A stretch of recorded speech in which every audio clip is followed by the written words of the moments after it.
Hi friends, 15 ஆண்டுகள் கடந்த வாகனங்களை வச்சுருக்கீங்களா? இல்லை புதிதாக பழைய வாகனங்களை வாங்க போகிறீங்களா? அப்போ நீங்கள் தெரிஞ்சிக்க வேண்டிய விஷயம் பார்த்தீங்கன்னா, பெட்ரோல் டீசல் விலை 2026 ஏறுமா இறங்குமா? ஜிஎஸ்டி கட்டணங்கள் 2026 எப்படி இப்படியெல்லாம் இருக்க போகுது? அது மட்டும் இல்லைங்க, அண்மையில் மத்திய அரசு கொண்டுட்டு வந்த வெஹிக்கிள் ஸ்கிராப் பாலிசினா என்ன?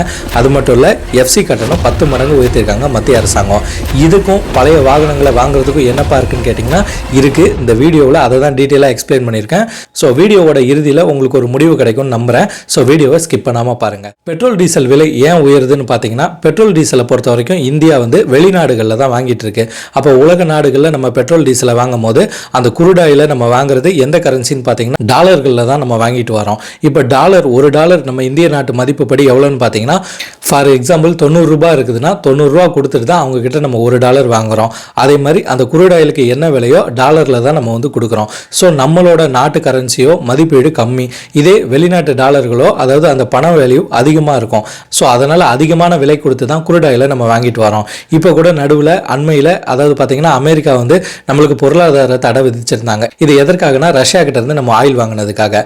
ரஷ்யா போன்ற சில நாடுகள்ல இருந்து நம்ம குருடாயில வாங்குறோம். அந்த குருடாயில இங்கே இருக்கும் சில நிறுவனங்களுக்கு கொடுத்து பியூரிஃபை செய்து பெட்ரோலாவோ டீசலாவோ நம்ம மாற்றிக்கிறோம். இப்போ வெளியிருந்து வெளிநாடுகள்லேருந்து நம்மளுக்கு வரதுனால இறக்குமதி செய்த பெட்ரோலோ டீசலோ அதுக்கப்புறம் பார்த்தீங்கன்னா இங்கே இருக்க பல்க், அதாவது பெட்ரோல் பங்குகளுக்கெல்லாம் டிரான்ஸ்போர்ட்டேஷன் ஆகுது. அதுக்கப்புறம் பார்த்தீங்கன்னா சென்ட்ரல் டேக்ஸ் ஒன்று இருக்குது. அதுக்கப்புறம் நம்மளோட அரசாங்கத்தோட வேட் இருக்குது. ஸோ இதெல்லாம் வரதுனால தான் பெட்ரோல் டீசல் விலை ஏறுமுகமாகவே இருக்குது. இப்போ கோல்டு மாதிரிங்க, கோல்டு எப்படி இன்னைக்கு 1 லட்ச ரூபா தாண்டி போயிடுச்சோ அதே மாதிரியே பெட்ரோலும் அந்த காலகட்டத்திலேருந்து இன்ன வரைக்கும் ஏறிக்கிட்டு தான் வருது. நான்லாம் பார்த்தீங்கன்னா 60 ரூபாய்க்கு 1 லிட்டர் பெட்ரோல் போட்டேன். இப்போ பார்த்தீங்கன்னா பெட்ரோல் ரேட்டு 100 ரூபாயை தாண்டி போயிட்டு இருக்கு. ஸோ இதனால தான் 2026 பெட்ரோல் குறையிறதுக்கு வாய்ப்பே கிடையாது. அப்படியே குறைஞ்சாலும் ரொம்ப கணிசமான, அதாவது பார்த்தீங்கன்னா பைசாக்கள்லையோ இல்லை 1 ரூபாவிலையோ 2 ரூபாவிலையோ தான் மாறுதல் வருமே தவிர பெரிய அளவுக்கு வேரியேஷன் இருக்காது. இந்த பெட்ரோல் டீசல் விலை ஏறினா என்ன இறங்கினா என்ன? நாங்கள் 3 லட்சமோ 4 லட்சமோ கொடுத்து தான் ஒரு யூஸ்டு காரை வாங்க போகிறோம். இல்லை நாங்கள் ஆல்ரெடி வச்சிருக்க காரை இப்போ வித்தாலும் 3-4 லட்சம் போவோம். இவ்வளோ நாங்கள் காசை வச்சுக்கிட்டு ஒரு காரை மெயின்டெனன்ஸ் செய்துட்டு வரோம். எங்களுக்கு இந்த பெட்ரோல் டீசல் விலையில் என்னப்பா சம்மந்தம்னு கேட்டிங்கன்னா, நாங்கள் எதுக்கு எங்கள் காரை விற்கணுமா வாங்கணுமான்னு கேட்டிங்கன்னா, இப்போ பெட்ரோல் டீசலோட மதுப்பிரியர்களை கம்பேர் பண்ணி பார்த்துடலாம். அதாவது மதுப்பிரியர்களுக்கு பார்த்தீங்கன்னா ஆரம்ப காலத்தில் ஒரு கோட்டர் அடித்தாலே அவங்களுக்கு நல்லாவே போதை ஏறிடும். அதுக்கப்புறம் போக போக ஒரு ஆஃப் அடிப்பாங்க, ஃபுல் அடித்தாலே லைட்டாக எறும்பு கடிச்ச மாதிரி தான் இருக்கும், பெரிய அளவில் போதை ஏறாது. அவங்களை எப்படி நம்ம கட்டுப்படுத்த முடியாது? அதாவது என்னைக்கு அதிகமான ஆல்கோஹால் எடுத்துக்கிறாங்களோ அதே மாதிரி தான் வாகனங்களும் பூரா குடியேற பயிலாக இருக்குது. எந்த வாகனத்தை நீங்கள் எடுத்துக்கிட்டாலும் ஆரம்ப காலத்தில் நம்மக்கிட்ட வரும்போது அது நல்லாவே மைலேஜ் தெரிஞ்சு சிறிதளவு பெட்ரோல் டீசல் குடிச்சிச்சு. இப்போ பார்த்தீங்கன்னா முழு குடியாக குடிச்சிட்டு இருக்கு. இதனால் நிறைய குடும்ப மக்களோட வாழ்க்கைக்கு பெட்ரோல் டீசலுக்கு தனியாக ஒரு தொகையை எடுத்து வைக்க வேண்டியிருக்கு. இதை தான் நீங்கள் ஃபர்ஸ்ட் பார்க்க வேண்டும். அதாவது செகண்டில் நீங்கள் ஒரு கார் வாங்க போனீங்கனாலும் சரி, ஆல்ரெடி நீங்கள் பழைய வாகனம் வச்சிருந்தாலும் சரி, அதோட பெட்ரோல் டீசல் விற்கிற விலைக்கு நம்ம அதுக்கு அடிக்கடி போட்டு நம்ம பயன்படுத்த முடியுமான்னு. இப்போ அக்கேஷனலாக எப்பயாவது ஒருத்தர் அந்த வாகனத்தை பயன்படுத்துறாருன்னா அவருக்கு எந்த விதமான பிரச்சனையும் கிடையாது. ஆனால் அவர் ரெகுலராகவே பயன்படுத்துறாருன்னா அவருக்கு கட்டாயம் பிரச்சனை வரும். அது மட்டும் இல்லைங்க, அது ஆல்ரெடி 15 ஆண்டுகள் கடந்த வாகனம், அதுக்கு மெயின்டெனன்ஸ் செலவெல்லாம் இருக்குது. அப்போ தான் நம்ம ஜிஎஸ்டியை பார்க்க வேண்டியிருக்கு. அதாவது ஜிஎஸ்டியில் பார்த்தீங்கன்னா 1000 சிசிக்கு உட்பட்ட வாகனங்களுக்கு, அதாவது பொருள் விலை சம் ஆஃப் அமௌண்ட் டிஸ்கவுண்ட் செய்திருந்தாங்க. 1000 திறன்களுக்கு மேலேனா 1% டிஸ்கவுண்ட் செய்தாங்க. இப்போ உங்கள் கார்கள் என்ன சிசின்னு நீங்கள் செக் செய்துக்கணும். இப்போ என்னதான் 2.0 ஜிஎஸ்டி வந்தாலும், அதாவது சிசி நீங்கள் பழைய வாகனங்கள் வச்சிருக்கிறதுனால அது என்ன திறனுக்கு ஏற்ற அந்த மெக்கானிசம் பொருட்கள் விற்கப்படும். ஸோ அதுக்கு ப்ளஸ் டேக்ஸ் எல்லாம் நீங்கள் கட்டி வாங்கி அந்த பழைய வாகனங்களை மெயின்டைன் செய்யறதுக்கு அந்த வாகனம் தகுதியாக இருக்கணும். அப்போ தாங்க எஃப்சி வருது. அதாவது எஃப்சியோட கட்டணத்தை பார்த்தீங்கன்னா 10 மடங்கு உயர்த்திருக்காங்க மத்திய அரசாங்கம். இப்போ எஃப்சி எப்படி நடைமுறையில் இருக்குன்னு பார்த்தீங்கன்னா, 10 ஆண்டுகள் கடந்த வாகனங்களுக்கு ஒரு எஃப்சி, 15 ஆண்டுகள் கடந்த வாகனங்களுக்கு ஒரு எஃப்சி, 20 ஆண்டுகள் கடந்த வாகனங்களுக்கு ஒரு எஃப்சி. இதெல்லாம் எதுக்கு பண்ணுறாங்கன்னு கேட்டிங்கன்னா, கவர்மெண்ட் பொல்யூஷன் கண்ட்ரோலில் ரொம்பவே ஸ்ட்ராங்காக இருக்காங்க.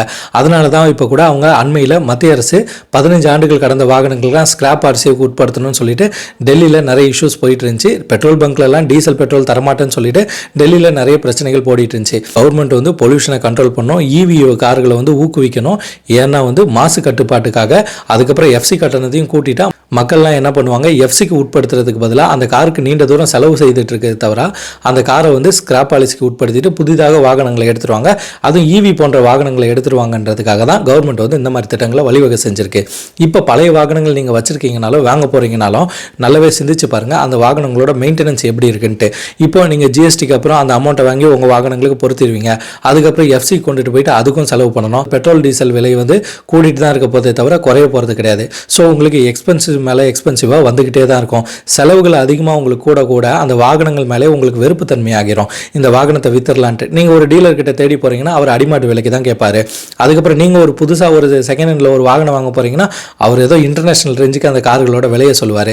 இப்போ டீலரை மட்டும் நம்ம குறை சொல்ல முடியாது. ஏன்னா எத்தனையோ டீலர்கள் வந்து நியாயமான ரேட்டுகளில் தான் கொடுத்துட்டு வராங்க.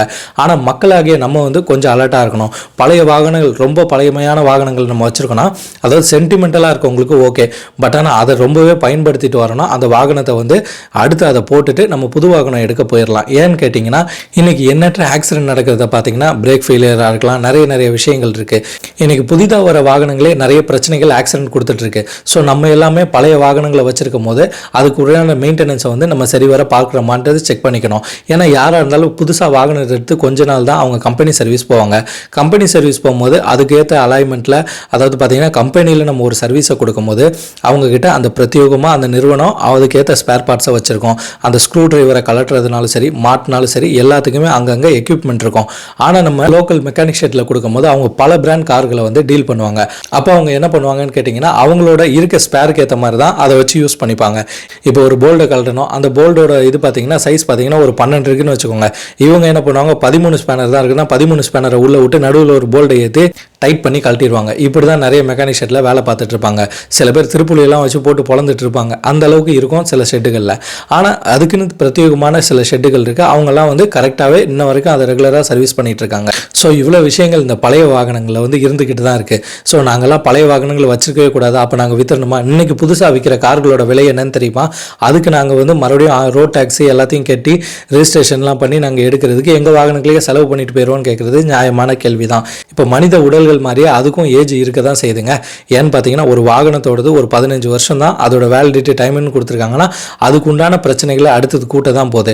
ஸோ பழைய வாகனம் ஆல்ரெடி வச்சுருக்காங்க, நல்ல மெயின்டெனன்ஸில் வச்சுருக்கீங்களா, தாராளமாக அதை ரெடி பண்ணி வச்சுருக்கலாம், எந்த இஷ்யூவும் கிடையாது. அதுக்கு நீங்கள் எவ்வளோ கட்டணங்கள் வேணால் செலுத்திக்கிட்டு அடுத்தது மெயின்டெனன்ஸ் பண்ணி யூஸ் பண்ணலாம். ஆனால் புதிதாக 15 ஆண்டுகள் கடந்த வாகனங்களை ஒருத்தர் வாங்க போகிறாருன்னா அவர் மறுபடியும் பெரிய பிரச்சனையில் சிக்கிடக்கூடாதுன்றதுக்காக தான் இந்த வீடியோ மேக் பண்ணியிருக்கேன். ஸோ உங்களோட பழைய வாகனங்கள் ஆகட்டும் சரி, இல்லை பழசாக இருக்கிற வாகனங்களை புதுசாக நீங்கள் போய் வாங்க போகிறீங்கனாலும் சரி, இந்த விஷயங்கள் எல்லாம் நீங்கள் தெரிஞ்சுக்கிட்டு அந்த வாகனத்தை எடுத்தால் உங்களுக்கு ஆகச்சிறந்த வாகனமாக அந்த வாகனம் அமையுன்றது என்னோட கருத்துங்க. இந்த வீடியோவை நீங்கள் பார்த்ததில் ஒரு முடிவுக்கு வந்திருப்பீங்கன்றதை நம்புகிறேன். அதாவது எந்த வாகனத்துக்குமே சரி நம்ம அதிகமாக பயன்படுறதுக்கு தேவையானது பெட்ரோல், டீசல். அடுத்தது பார்த்தீங்கன்னா ஜிஎஸ்டி, அதாவது நம்ம ஸ்பேர் பார்ட்ஸ் வந்து என்ன விலையில் கிடைக்கிறதுன்னு நம்ம கண்டிப்பாக தெரிஞ்சுக்கணும். அடுத்தது முக்கியமான விஷயம்னு பார்த்தா எஃப்சி கட்டணம் எவ்வளோ இருக்குது. ஏன்னா நம்ம 15 ஆண்டுகள் கடந்த வாகனங்களை வாங்கும் போது அதுக்கு நம்ம எஃப்சிக்கு உட்படுத்தி ஆகணும். அப்போ அதில் வந்து அந்த பொல்யூஷன்லாம் அண்டர் கண்ட்ரோலில் இருக்கா, பியூசி டெஸ்ட்டு பாஸ் ஆகுதா, எமிஷன் நாம்ஸுக்கு உட்பட்டு இருக்கா, அதுக்கப்புறம் எஃப்சி ஃபிட்னஸ் சர்டிஃபிகேட்லாம் ஓகே ஆகுமான்னு தெரிஞ்சுக்கிட்டு அந்த வாகனத்தை வாங்கினீங்க தான் அடுத்த எஃப்சி வரைக்குமாச்சு நீங்கள் ஓட்டி பழக முடியும். எத்தனையோ பேர் பட்ஜெட்டில் ஒரு கார் வாங்கணும்னு நினைப்பாங்க. ஆனால் அவங்க வந்து பார்த்தீங்கன்னா லக்ஸரி காராக வாங்கிடுவாங்க. ஏன்னா அவங்களுக்கு கார்களை பற்றி அந்த அளவுக்கு தெரியாது. தெரிஞ்சாலுமே அந்த இடத்துல குழப்படியாக அவங்க நண்பர்கள் எதுவும் சொல்லியிருக்கலாம், இல்லை அந்த கார் விற்கிற டீலர் எதுவும் சொல்லியிருக்கலாம், அதை நம்பி அந்த காரை வாங்கிடுவாங்க. ஆனால் அதோட மெயின்டெனன்ஸ் கொடுக்க முடியாமல் அந்த காரை வந்து வீட்டிலே ஒரு கிடப்பில் போட்டு வச்சுருவாங்க. ஸோ இந்த வீடியோ நீங்கள் பார்த்தது மூலிமா எப்படி ஒரு காரை வாங்கலாம், பழைய வாகனங்கள் வச்சுருந்தா நம்ம என்ன செய்யணும், புதுதாக பழைய வாகனம் வாங்கினா என்னென்ன மாதிரி நம்மளுக்கு சிக்கல் இருக்குன்னு உங்களுக்கு ஒரு ஐடியா இருக்குன்னு நம்புகிறேன். ஸோ இதே போன்ற வீடியோஸ்க்கு த மிதுன் ஸ்டோரி சேனலை சப்ஸ்கிரைப் பண்ணுங்கள், ஷேர் பண்ணுங்கள், லைக் பண்ணுங்கள். அப்புறம் முக்கியமான விஷயம் பார்த்தீங்கன்னா நம்ம இது வரைக்கும் போட்ட வீடியோக்களில் எந்த வீடியோக்களையுமே பெய்டு ப்ரமோஷனை நம்ம பண்ணது கிடையாது. நம்மளுக்கு தெரிஞ்ச இன்ஃபர்மேஷனை மக்களுக்கு சொல்லுவோம், மக்களுக்கு தெரிஞ்ச இன்ஃபர்மேஷனை நம்ம கற்றுப்போன்னு ஆரம்பிக்கப்பட்ட சேனல் தான் அந்த மிதுன் ஸ்டோரி சேனல். ஸோ இதில் வந்து பெய்டு ப்ரமோஷனோ இல்லை எந்த பிராண்டுக்கிட்டையும் ஒரு அமௌண்ட்டை பெருசாக வாங்கிட்டு அவங்க வாகனங்களை குறைச்சோ இல்லை இன்னொருத்தர் வாகனங்களை கூட்டி சொல்கிறதோ நம்மளுக்கு விஷயம் கிடையாது. நான் பட்ட விஷயங்கள், அதாவது யூஸ்டு மார்க்கெட்டில் நான் ஒரு கார் வாங்கி அதில் ஏற்பட்ட எனக்கு சிக்கல்னால, அதில் எனக்கு கிடைத்த அனுபவங்கள்னாலையும், இதே ஃபீல்டில் கொஞ்ச நாள் பயணித்ததுனாலையும் எனக்கு தெரிஞ்ச அனுபவங்களை உங்ககிட்ட ஷேர் பண்ணிட்டு இருக்கேன். ஸோ இதே போன்ற வீடியோவுக்கு ஃபாலோ பண்ணிக்கோங்க. நான் உங்கள் மிதுன். அடுத்த காணொளியில் சந்திக்கலாம். பாய்.